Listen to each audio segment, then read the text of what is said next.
દ્વારકા જિલ્લાના ખંભાળિયામાં એક ચોંકાવનારો કેસ સામે આવ્યો છે, જેમાં નકલી અધિકારીના રૂપમાં લોકો સાથે છેતરપિંડી કરનારા એક યુવકની ધરપકડ કરવામાં આવી છે। આરોપી જીલ પંચમતિયા નામના આ શખ્સે એડિશનલ કલેક્ટર, રેવન્યુ કમિશનરથી લઈને મેડિકલ કોલેજના ડીન સુધીના નકલી હોદ્દા ધારણ કરીને લાખો રૂપિયાની છેતરપિંડી આચરી હોવાનું રિમાન્ડ દરમિયાન બહાર આવ્યું છે। પોલીસ તપાસમાં આરોપી પાસેથી નકલી નેમ પ્લેટો, હથિયારો અને ગેરકાયદેસર દવાઓનો જથ્થો સહિત અનેક ચોંકાવનારી વસ્તુઓ મળી આવી છે। ત્યારે ખંભાળિયા પોલીસે 2 દિવસ પહેલા એક કિયા કાર પર એડિશનલ કલેક્ટરનું નકલી બોર્ડ લગાવીને ફરતા જીલ પંચમતિયા નામના યુવકની ધરપકડ કરી હતી।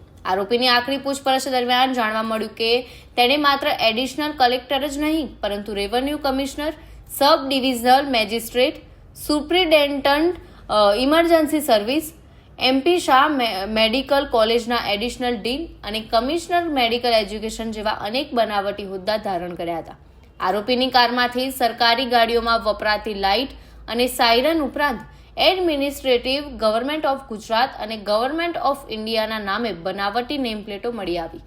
તપાસમાં આગળ ખુલ્યું કે જીલ પંચમતિયા પાસેથી એક એરગન, એક પિસ્તોલ, 2 લેપટોપ અને એક મોબાઈલ ફોન, સરકારી સિક્કાઓ અને ગેરકાયદેસર દવાઓનો જથ્થો પણ જપ્ત કરવામાં આવ્યો છે।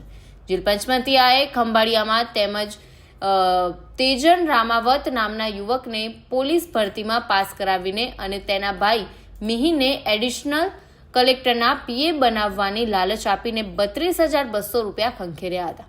આ ઉપરાંત તેને MP શાહ મેડિકલ કોલેજના એડિશનલ ડીનના ઓળખ આપીને રાજકોટના એક વિદ્યાર્થીને MBBSમાં એડમિશન અને નાર્કોટિક્સના કેસમાંથી બચાવવાનું વચન આપી 48,22,600 રૂપિયાની છેતરપિંડી કરી હતી। આરોપી જીલ પંચમતિયા વિરુદ્ધ ખંભાળિયા પોલીસે નવા 2 ગુના સહિત કુલ 3 ગુના નોંધ્યા છે। પોલીસે આ મામલે વધુ તપાસ હાથ ધરી છે, જેમાં આરોપીના સંપર્કમાં આવેલા અન્ય લોકો અને તેની છેતરપિંડીનો ચોક્કસ આંકડો શોધવાનો પ્રયાસ કરવામાં આવી રહ્યો છે।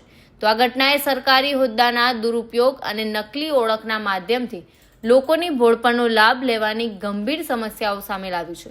ખંભાળિયા પોલીસની તપાસ પર સૌની નજર રહેલી છે કે આવા કૌભાંડોનો પર્દાફાશ કરીને ન્યાય મળે તે માટે કડક પગલાં લેવામાં આવશે।